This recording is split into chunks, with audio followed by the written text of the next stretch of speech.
Comment on va trouver le temps pour le faire? C'est la question première qui sort de toute personne qui a envie d'y aller.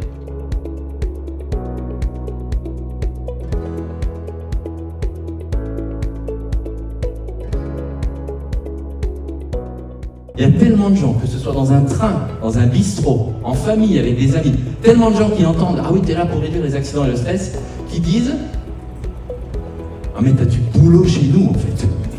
Et là, on écoute quoi. Et ça sort. On va prendre un peu de hauteur sur cette question de l'écoute des travailleurs, qui on va le voir n'est pas nouvelle au plan international, avec depuis longtemps la montée en puissance des pathologies mentales liées au travail.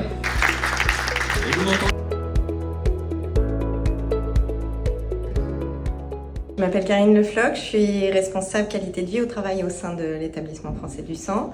Je suis aussi référente 41-21 et l'établissement français du sang PACA-Corse est engagé dans le projet, dans la démarche d'écoute des salariés. Alors je m'appelle Michel Ledoux, je suis avocat à Paris et notre cabinet est spécialisé en matière de santé et de sécurité au travail. Bonjour, je m'appelle Cyril Combe, je dirige le bureau de l'Organisation internationale du travail pour la France qui est basé à Paris.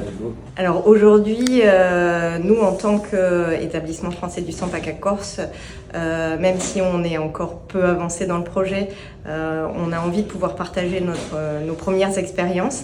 Et donc c'était l'objectif avec donc la directrice générale adjointe, la DRH, un représentant du CSE, une manager, de pouvoir échanger avec d'autres entreprises, soit qui sont déjà engagées, peut-être davantage que nous, soit qui souhaitent s'engager, enfin pouvoir aussi partager les expériences et entendre les retours d'experts sur ce sujet-là. Je suis venu à l'université parce que j'ai participé avec Vincent à la mise en place de ce projet.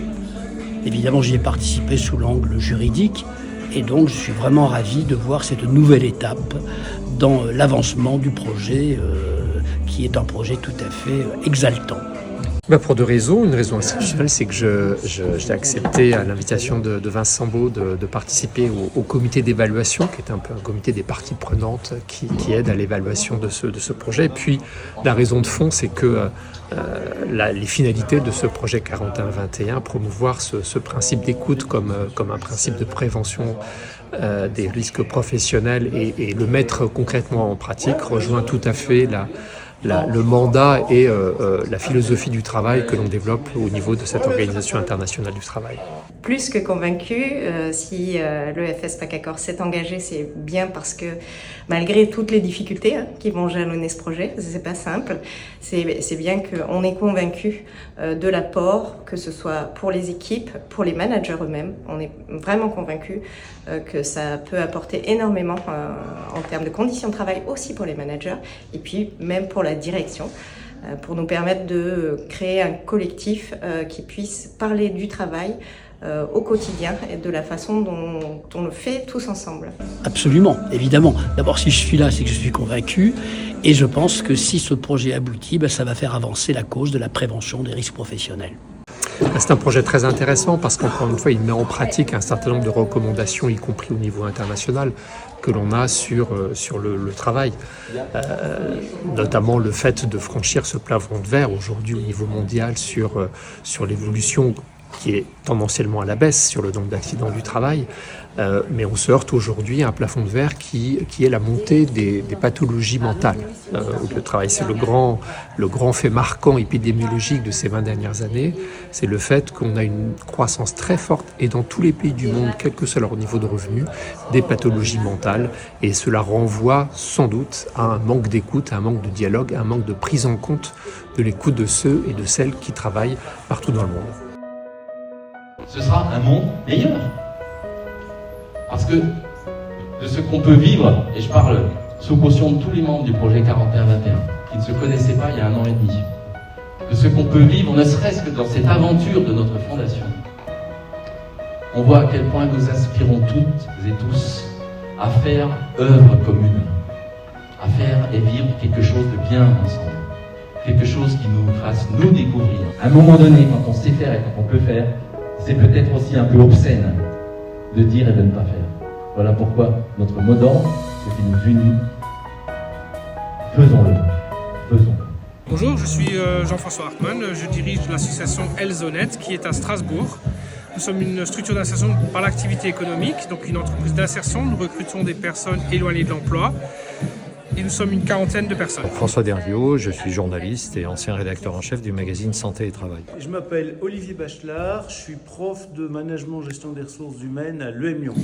Alors je suis venu à l'université d'été parce que ça me permettait de rencontrer les référents de la France. Ça me permettait de passer un peu de temps avec Vincent également, avec Jean-Baptiste et Julien qui ont aidé à organiser l'événement. Mais ça me permettait également de rencontrer d'autres entreprises qui se sont engagées, de pouvoir faire des échanges avec eux en dehors des ateliers ou en dehors des conférences, mais également éventuellement de pouvoir convaincre des entreprises qui veulent s'engager mais qui hésitent encore. Et là, je suis venu pour animer déjà, c'est-à-dire que je vais prendre en charge les deux tables rondes, celle de l'ouverture et celle de la clôture, avec un certain nombre d'experts et un certain nombre d'entreprises qui se sont engagées dans le projet. Et pourquoi ? Parce que moi j'y crois beaucoup. Je pense qu'effectivement, alors que la montée des risques psychosociaux est un phénomène majeur et absolument délétère dans les entreprises, la seule façon qu'on a de s'en sortir, c'est précisément d'écouter les travailleurs sur leur travail et leur travail réel. Et donc je suis convaincu de ça, et c'est pour ça que ce projet m'intéresse au plus haut point, parce que quand on dit que souvent face au TMS et aux risques psychosociaux, on a tout essayé, ben non, on n'a pas tout essayé, on n'a certainement pas essayé l'écoute des travailleurs sur ce qu'ils ont à dire sur leur travail, les difficultés qu'ils ont pour faire un travail de qualité, ce qui les fait souffrir, la perte de sens du travail. C'est des données absolument fondamentales. Et si on parle de prévention primaire des risques psychosociaux, c'est bien là que résident les marges de manœuvre des entreprises. C'est écouter les travailleurs sur ce qu'ils ont à dire sur leur travail et essayer d'y apporter des réponses. J'ai vu de la lumière, non, pour être plus sérieux, parce qu'on s'était rencontrés avec Vincent et il m'avait parlé du projet. J'ai trouvé que c'était une super bonne idée et donc on travaille ensemble depuis sur le sujet. Alors oui, je suis convaincu puisque j'y suis inscrit, j'adhère au projet, on est en phase de démarrage, mais tout à fait, moi je suis complètement accro et convaincu. Ah oui, complètement, oui. Ah ben moi oui, sinon je ne serais pas là. Après, il faut convaincre un certain nombre d'entreprises de s'engager, et c'est bien toute la difficulté parce que c'est pas juste quelque chose qu'on peut faire comme prétexte, c'est un vrai engagement pour une vraie réalisation et mettre l'humain au cœur du dispositif. Donc voilà, je pense qu'il faut un peu de temps pour amorcer ça et d'engager les entreprises, mais je pense que ça va le faire. Donc, les choses, il y a quelque chose qu'on a construit ensemble. Former les salariés, c'est une chose, mais se former aussi les managers pour prendre la parole, pour la recevoir, et puis ensuite la traiter. Et on a parlé de disputes, de controverses, c'est fameux. Comment on apprend à se parler et à trouver des compromis, élaborer des compromis.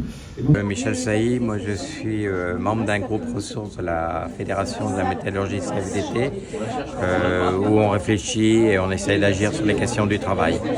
Donc je suis un ancien ergonome, j'étais ergonome chez Renault, mais maintenant à la retraite. L'échange qu'il y a eu dans le groupe de travail a été vraiment très enrichissant.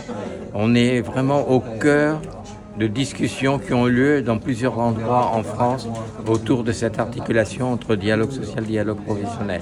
Et vraiment, c'était enrichissant d'écouter les apports des uns et des autres, des points de vue qui peuvent être un peu différents, mais une volonté commune qui se dégageait d'essayer de bien articuler ces deux dimensions du dialogue. Quelque chose qu'on a construit ensemble, quelque chose qui se passe.